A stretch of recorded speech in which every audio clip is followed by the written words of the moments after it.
আর বাংলাদেশের যে আকাশ আছে এটা হলো মজলুমদের আকাশ। ভারতের সামনে নতজানু পররাষ্ট্রনীতি চলবে না, বিজেপিকে শক্তিশালী করতে হবে।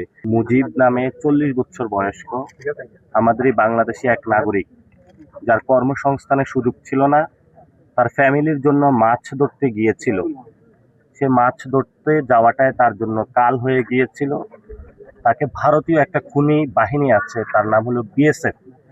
এই বিএসএফ হলো তাকে এসে গুলি করে তাকে হত্যা করা হয় এবং সাথে সাথে আরো 2জনকে গুলি করা হয়। তারা ওসমানী মেডিকেলে চিকিৎসাধীন অবস্থায় রয়েছেন। এবং শুধু তাই নয়, এর আগে স্বর্ণা দাস এবং গোপাল বাগচি নামে আরেকজন 2জনকে এই সীমান্তে হত্যা করা হয়। অর্থাৎ সীমান্তে যাদেরকে হত্যা করা হচ্ছে তাদের কোনো ধর্মীয় পরিচয় নাই, তাদের একটাই পরিচয়, তারা বাংলাদেশি যে কোনো নাগরিক কর্মসংস্থানের কারণে অথবা বাংলাদেশি হওয়ার কারণেই ভারত রাষ্ট্র আমাদের খুন করে চলছে। আমাদের যে রাষ্ট্র ব্যবস্থা আছে সেখানে আমাদের কতগুলো কাজ করতে হবে, তাহলে আমরা এই হত্যাযজ্ঞ থেকে বাঁচতে পারবো। প্রথম হলো আন্তর্জাতিক আদালতে ভারতকে আন্তর্জাতিক মান সেরা ফায়ার রেজিস্ট্যান্স বিআরবি কেবলস খুনির কাঠগড়ায় দাঁড় করাতে হবে, যাতে আমরা বিচারটা বুঝে পাই যারা আমাদের খুন করা হয়েছে আমাদের নাগরিকদের। সাথে সাথে সরকার একটা উদ্যোগ নিয়েছে যে সীমান্তে কাঁটাতারের বেড়া নির্মাণ করবে। না, আমরা মনে করি যে শুধু সীমান্তে কাঁটাতারের বেড়া নির্মাণ করলে হবে না।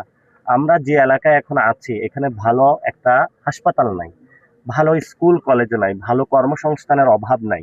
তাহলে যে মানুষগুলো সীমান্তে আছে তারা কিভাবে হলো কর্মসংস্থানের তাদের ব্যবস্থা করবে, কোথায় ভালো পড়াশোনা করবে, কোথায় ভালো চিকিৎসা পাবে? এই প্রশ্নগুলো সমাধান না করে সরকার যদি শুধু কাঁটাতার নির্মাণ করে বেড়া, তাহলে এটা কোনো সমাধান হবে না।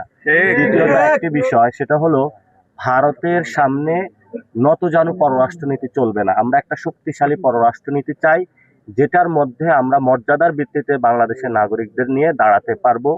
এবং আমাদের যে বিজিবি রয়েছে, বিজিবিকে শক্তিশালী করতে হবে।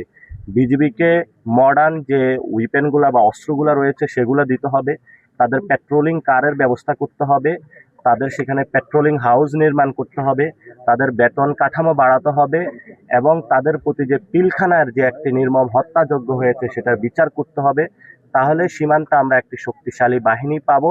এবং সাথে সাথে বাংলাদেশের সকলকে আমরা আহ্বান জানাচ্ছি যে আপনারা সীমান্তবাসীর পক্ষে দাঁড়ান।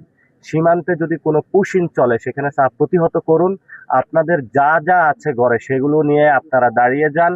আমাদের 18 কোটি মানুষের সামনে ভারতীয় খুনি বিএসএফ বাহিনী কখনোই টিকতে পারবে না। আমরা 71-এ দেখিয়েছি, 47-এ দেখিয়েছি, 24-এ দেখিয়েছি।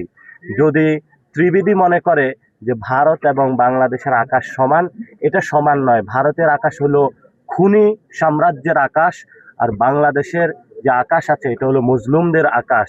ওইটা হলো জালেমদের আকাশ, এটা হলো মজলুমদের আকাশ।